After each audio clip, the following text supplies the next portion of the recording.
What the heck?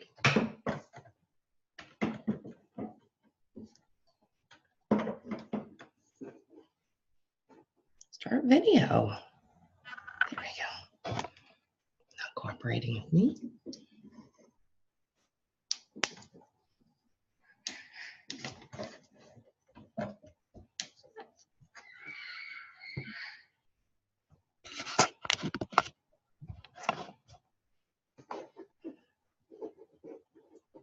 So let's go ahead. All right, we're recording.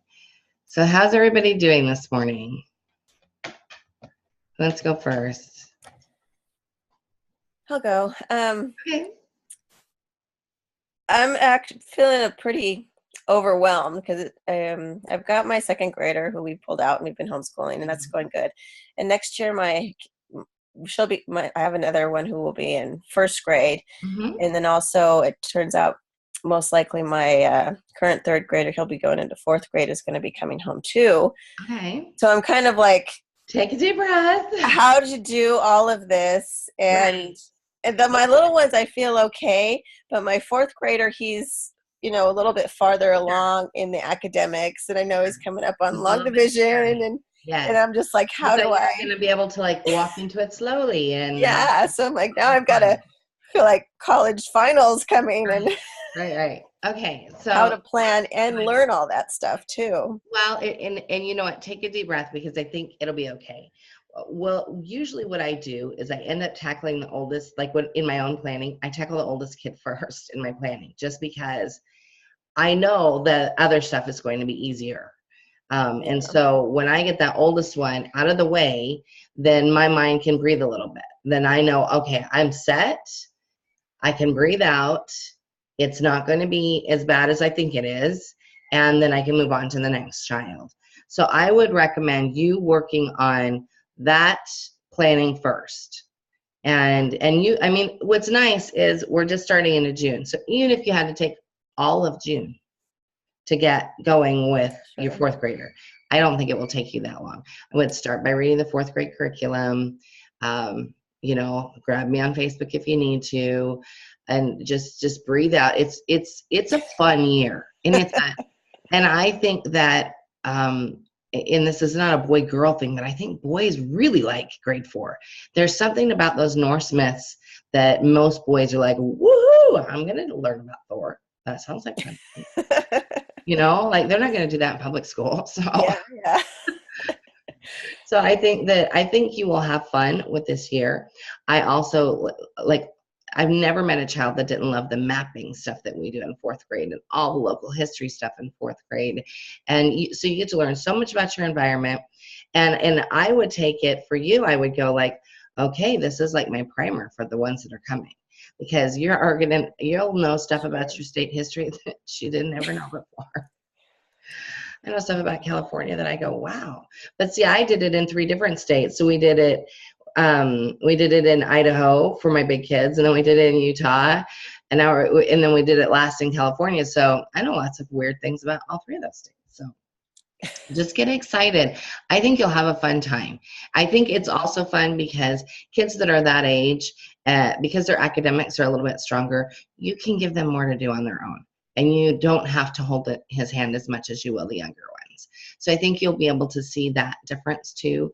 And don't be afraid to ask questions. It'll be okay, I promise. I promise. Yeah, and we're also making the transition from public to more of a, you're doing a lot more work, I think, and than just throwing a bunch of worksheets at him.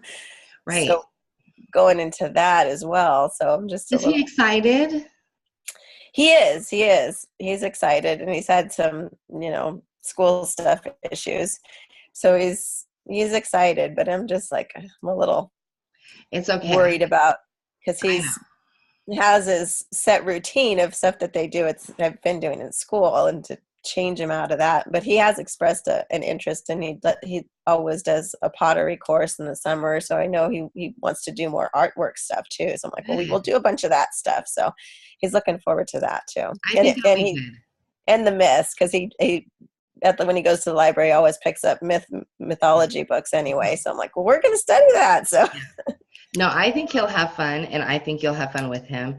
So, like, getting through that overwhelm piece, like I said, I would just start with the read the grade 4 curriculum, breathe out, spend this time over the next week trying to just focus on that. Try not to focus on everybody, just focus on him. Okay, And maybe that's what I'm also trying. focus on family harmony. I don't know how things go when all of yours are at home, but you really want to focus on that peace portion of keeping things. Sure. And I really and truly believe that comes from having a good rhythm, everybody being present together, maybe come together every morning. And, if you're praying family, pray together. If not, come together at least and do some sort of, okay, we're gathering, we're anchoring. This is the day, we're starting the day together. Let's have peaceful intentions, maybe go around and talk about something that each person loves about being home, or something they're excited to do in the summer, something like that, so that you're sort of anchored together, and then make sure you play enough. Yeah. We're okay on that part. I think most of us are all pretty good. We have a 4-year-old who can throw a little wrench in it once in a while, but Right. for the most part, we're okay on that. I think you'll be okay in it. Are you thinking feeling willing member? You're not. So I would consider that, just because we have a lot of resources on how to school several children. And there's some free podcasts on the website under resources on schooling several children. So you want to go ahead and look at those too. So I think that I do think that would be a good move for you, though. Okay. So, okay. Anybody else want to check in this morning? Anybody? Lisa, I know you want to check in, Lisa. I know you and I have a chat later today, so. Yeah, we're gonna chat. I don't know. I'm feeling okay. I'm getting through, working on finishing up grade 4 with my daughter, and she's really not into dinosaurs. I'm feeling bad because she's scared. Really? Scared. She's like, I feel like she thinks that there's like the apocalypse, like the. Oh, because the things that, like, the Jurassic Park movies maybe have done. No, we've never seen the Jurassic Park movies, but she gets scared of like the extinction. Oh. And yeah, so I don't know if I should like push it and go forward with it, or just like, okay, let's just drop it. I think if she's scared, I would just go, well, this was a period in history. Because I think that the interesting thing is too, and I always try to balance this with my kids when it comes to things that are mostly theory, because we weren't there and we don't know about them. Mm-hmm. This is what we think happened. We don't know, but this is what we think happened. And then you can leave it open for maybe a more magical ending. But also, like, because I don't like to talk concrete about things that are in the theory realm, or in the we think realm, or in the history that's more than a couple of thousand years old, that isn't written down somewhere realm. And so I maybe just sort of leave it at this is what we think, and it happened a long time ago, and then like, here's the timeline, so she can see the space distance. Yeah, we've been working on the timeline. I'm like, it's 500 million years ago. I think that's like so big. They go, it's so big. So big. That's how I'm feeling. Right. No, I do too. That's why I often go, well, this is what we think. Because we can't know. And you can compare it to like rings in the tree, like in a big tree, like the ones that that they have here in Northern California, but you still can't, like, it's still bigger than that. So, I think that I would just make it a little bit smaller and bring it in, and tell her that doesn't have anything to do with the end of the world or the apocalypse in that way. It just had to do with the end of those animals. And maybe because you're in California, aren't you, Lisa? No, Canada.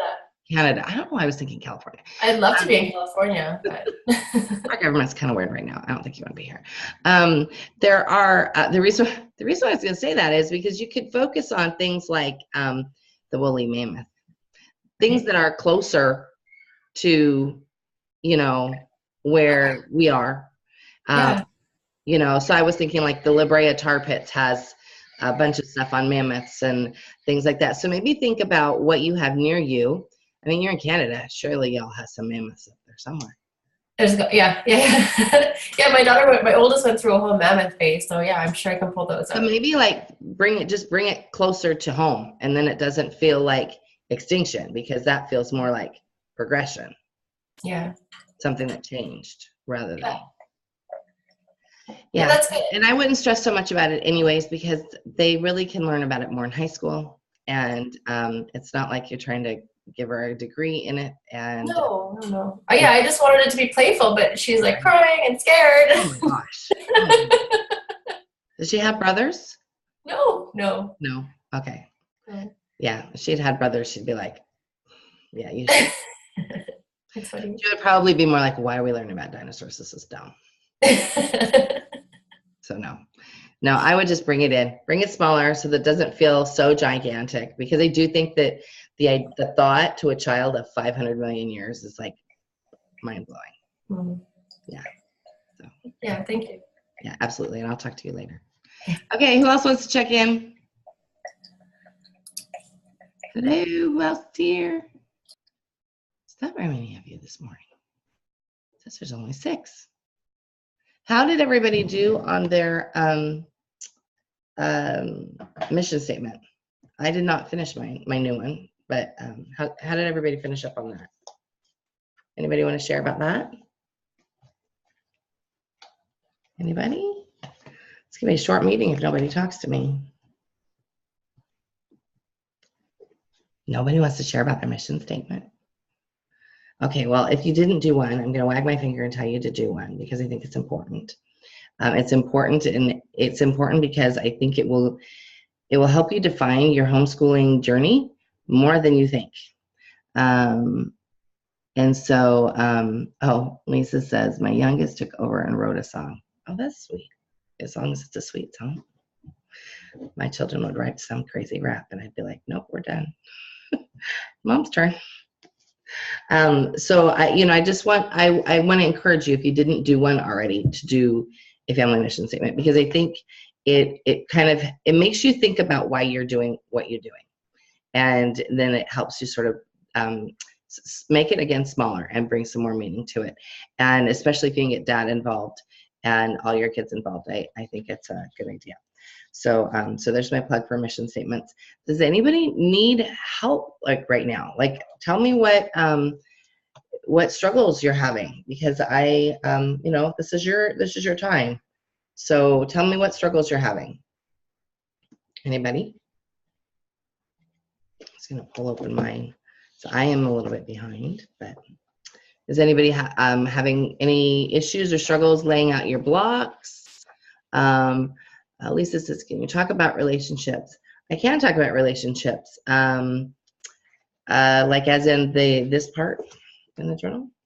Okay. Sure, I can absolutely talk about relationships. So, I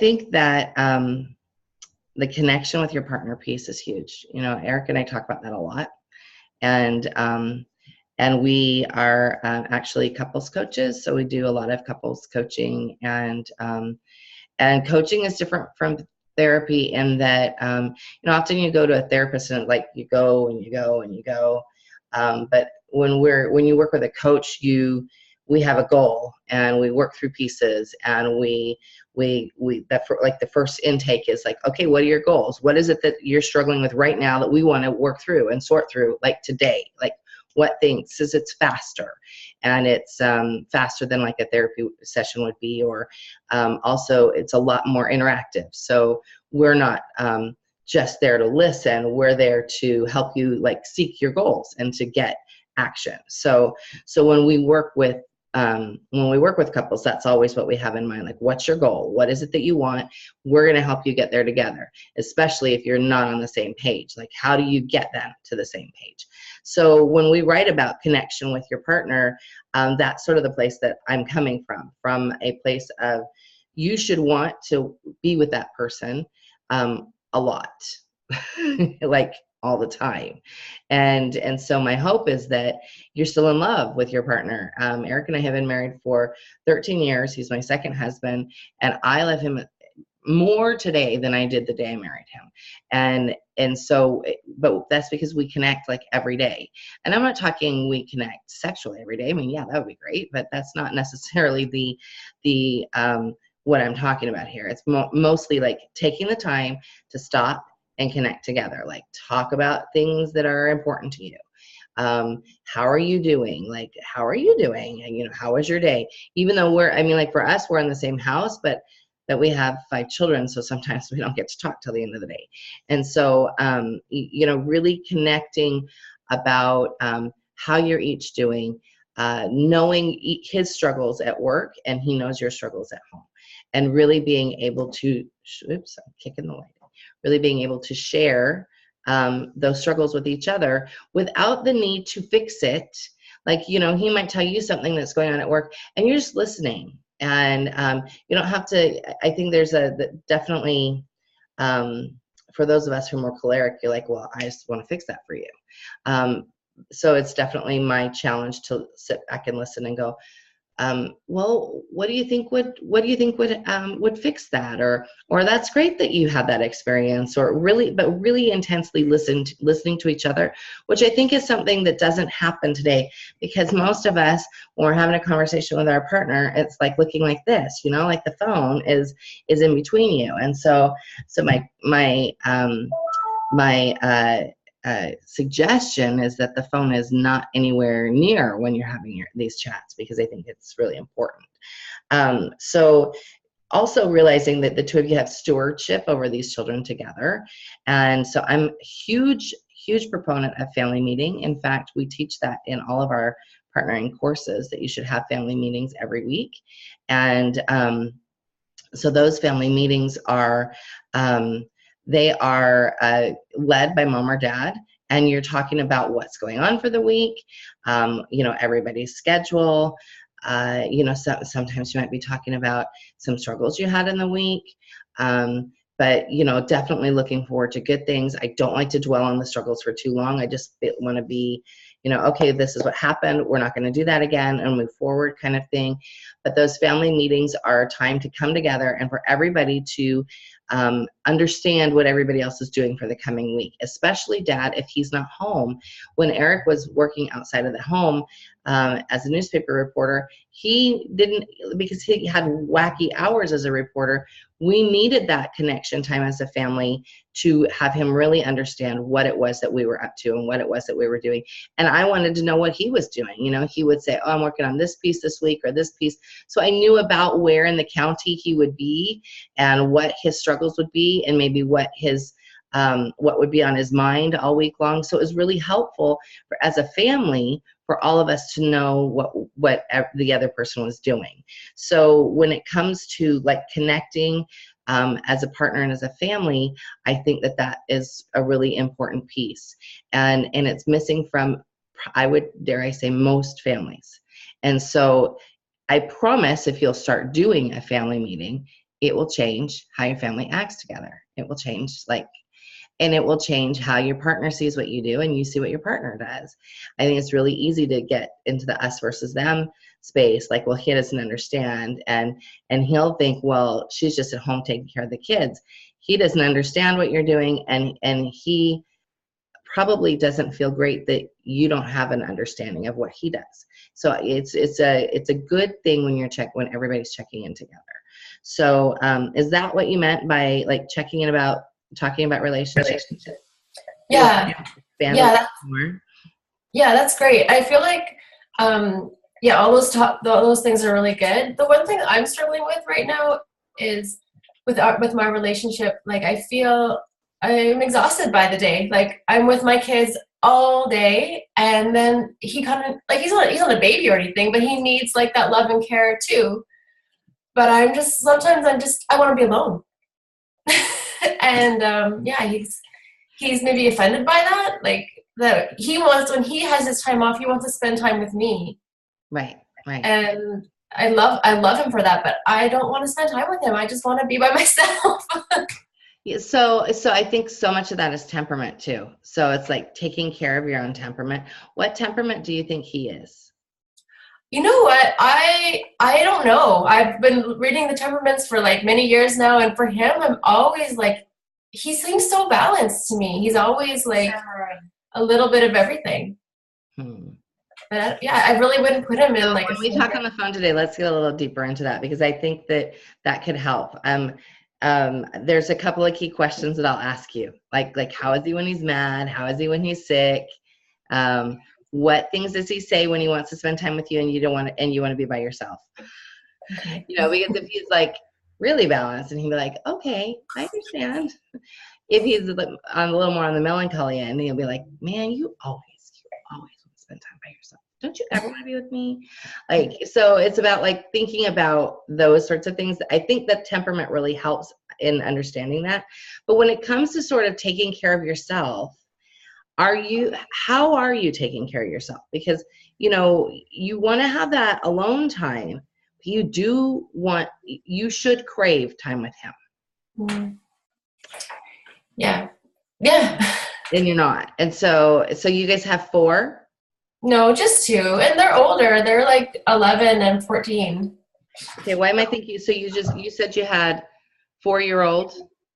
Nope. No, okay, all right. I'm sorry. So I think you're getting me mixed up with yeah. I'm sorry, I am. Okay. I have a 4-year-old. Yeah, the 4-year-old. Sorry, that's right. That's okay. No, so you just have the 2, and so what are you doing to take care of yourself? I don't know. Like, I guess I just feel guilty sometimes because like I don't work, so we only have one income. So I'm just like really. Is that guilt that he's giving you, or guilt that you're carrying? No, it's just I carry it. So I just feel like there's not a lot of like extras or like freedoms that way. So I just like I should just be home and like live as simply as I can. But you know, everybody's here. I don't have a second vehicle. Right. Neither do I. Yeah. For a long time. So that's okay though. Like, how are you getting up before them so you can get some alone time in the morning? And do they all have good bedtimes? Like, is your house closed at 8? Well, they're 11 and 14, so no, I would say I go to bed. I'm in bed at 9. Closed at 8, and I have 21-year-old. Well, that's where I get a little bit angry because like I'm like 9 o'clock, I'm going, goodbye everybody, and he's like, aren't you gonna stay up and watch TV with me? Well, I would say yes in our bedroom. I will be. We don't have a TV in our bedroom. I would say I'll hang out with you in our bedroom, but I don't want to hang out down here. I want to be like done for the day. So talk to him about those things, you know, or can you take some time when the kids are all down to yourself and then rejoin him?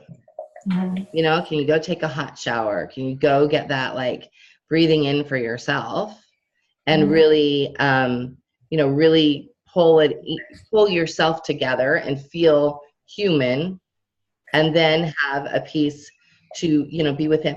Because I think too, you're thinking of it as you're just giving to him rather than he should also, like when you're together, he's giving to you too. So it's this idea of you like sort of melting into that space of being with him. So when was the last time you did that? Just like allowed him to give to you? Yeah. That seems like a struggle. Yes. Yeah. So think about that before we talk today. Okay. Thank you. I think that that's because I think that that's what ends up happening often in our heads is we'll think about, oh, well, I have to go and spend time with him now, rather than, oh, but what does he bring to this? What can, he's taking care of me? How can that feel good?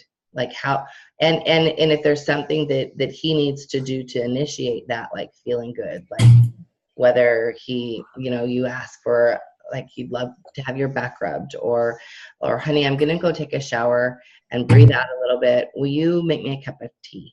And then I'll come back and hang out with you, that kind of thing. I think that those, like that communication is super helpful. And 9 times out of 10, they're going to be like, yeah, of course. If you're going to come back in here and be with me, I would love to make you a cup of tea. So it's just about that communication. And I think it happens that we build these walls and they get taller and taller and taller as the years go on. And then we end up living like not any fun. We end up living like us versus them. So yeah, think about that. And when we talk on the phone later, that would be, we'll talk about that a little bit more. Does anybody else have any thoughts about that part of the journal? Because I don't want it to get glossed over. I want to make sure that if there are others that are struggling with their relationship, that they can be open about asking questions about that. Anybody? Does everybody feel like it really? We're not right now, but I just wanted to say to, I think, Lisa, thanks for sharing, because I've been there before where I'm just like, just leave me alone. I just want some alone time, and I know if I spend time with you, you're just going to want to have sex, and I really just want to cuddle. I want more of a comforting kind of thing. I don't want to give, and I've completely have been there where I'm just like, God, it's really just me giving. I'm not receiving anything from this, and it takes a little bit of work to kind of get through to the other side. But I think for me, I did have to, give, and I tend to close up myself. So I had to really bring down those walls and let myself receive a little bit too. Mm-hmm. And it's hard because I think you're used to giving all day long, and you have to kind of. It's a mind shift. It is. Giving in a partnership is very different than what you're giving to your children. And to only think that that the sex is just you giving rather than you receiving, it's definitely a paradigm shift that I think a lot of women go through. And, if you follow any of our work, you know that I'm a huge proponent in like family or in intimacy among partners, because it cements you together and it gets you really on the same page. And it allows there to be this loving bond that you don't have with anybody else. And if we don't cultivate that and we don't communicate about our needs, then that's a huge hole that's missing in your life.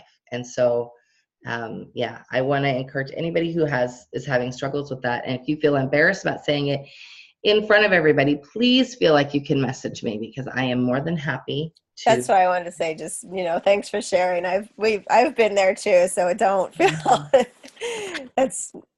Listen, I was there in my first marriage, for sure. Yeah, understand.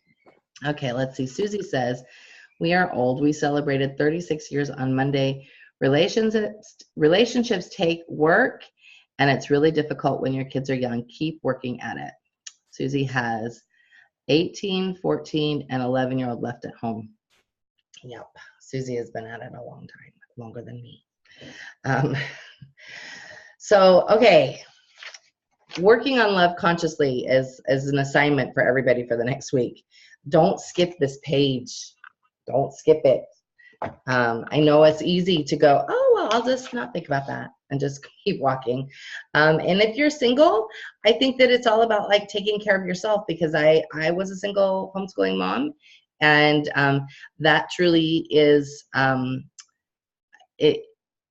y'all that are doing that are my heroes, because I remember being there, and it is incredibly lonely, but also incredibly rewarding in some ways that we don't think about when we are married. And so, yes, so if you are in that spot, high five, Mom, because it's a hard job for sure.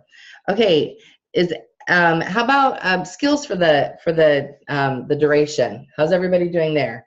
You see I have none filled out because I was sick last week, didn't get that far, but anybody have any thoughts about things that they need to get started on? Hints on where to get some of those skills going? Anybody have goals they want to talk about? One thing for me that is foreign language. Okay, so was your son doing anything in school? They're doing Spanish. They're doing Spanish. Okay, so you could, is that anything that do you know Spanish? Very little. Some, but yeah, exactly. Not enough that I always tell the taxi driver when I get in the taxi to go to Tijuana, I'm like, My German is better, so I'll try to talk to him in German. And he's like, nah. Shakes his head and says 9. I'm like, dang it. One of these times I'm going to get a Spanish, German taxi driver. But no, I think that just start conversationally and start with simple things around the house. And that way you can learn too. So I would suggest that you download Duolingo to your phone today. And Okay. Duolingo is great, but I also really like Paul Noble. He's a linguist, a European linguist, and he has these audiobooks. And I have the German one on Audible, and I learned more in one chapter of Paul Noble's book than I learned in 4 months of Duolingo. So mostly because he is very, he's like, okay, well, I'm going to teach you how to park. I'm going to teach you where to park. I'm going to teach you how to camp. I'm going to, like all of those things that are real conversational words.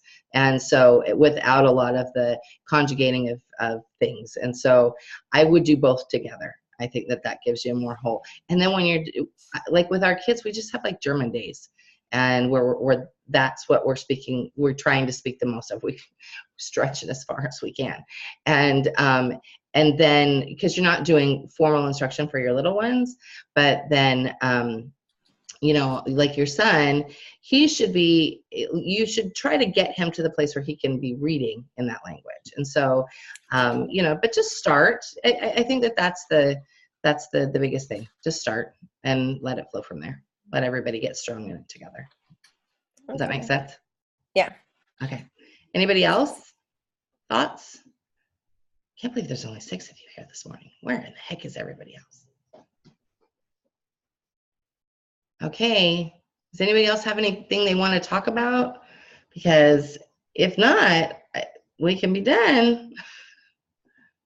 I just have one quick question on, and this is me going from the school to Waldorf, is that just the time frame of the lesson blocks. Even with my second grader, I mean, I'll do stuff with her, and I'm like, geez, we've only done like an hour and a half, and just being okay with that being. Well, because here's the thing, you probably, if you're going on a walk, there's some PE. In that lesson time, you've done probably some writing and some reading, some art, and you'll probably make lunch together. And there's so much that's part of a homeschool day that they spend babysitting in public school. And so you're not in the babysitting mode, you're in the living mode. And so the main lesson stuff itself is only going to take, for a second grader, only going to take about an hour or so. Your son's will take a bit longer. By the time he's in 5th grade, you can expect probably 2 hours or close to it. And then it builds. So like I have a 17-year-old, and her main lesson work takes a couple of hours to do. But then we have other pieces too. So by the time they're in 6th grade, they're doing their main lesson work plus an hour of math a day. And so then it's, it builds and it starts getting stronger. And as you build in that foreign language piece and any music that you might want to do, it starts to round itself out. So I would say that like we're always done by 2, but if we didn't have my 17-year-old, we'd probably be done closer to noon if we start at 9. And so just use that more of a guideline and try to not look at the clock otherwise. Just breathe out, it'll be okay. Okay. Thanks.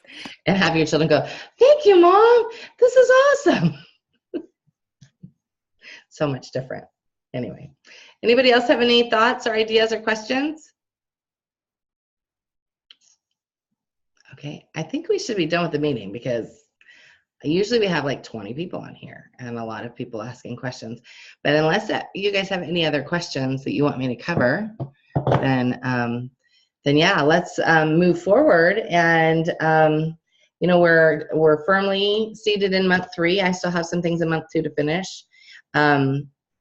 But let's move forward and think about the skills that you want to get learning for the duration here, any goals you have in music or foreign language, and if you're ready to start doing that block planning, get started, and please shout if you need something. Do not get overwhelmed, and don't be stressed out by it. So we have plenty of time. That's why we started so early. So, okay, ladies. I guess I'll see you guys later. Let's see. Somebody says here. Susie says, sorry, my internet Keeps cutting out. Lara says, just plugging along, planning, and reading curriculum. Yep. All right, guys, if you need anything, you know where to find me. So we'll see you guys later. Bye.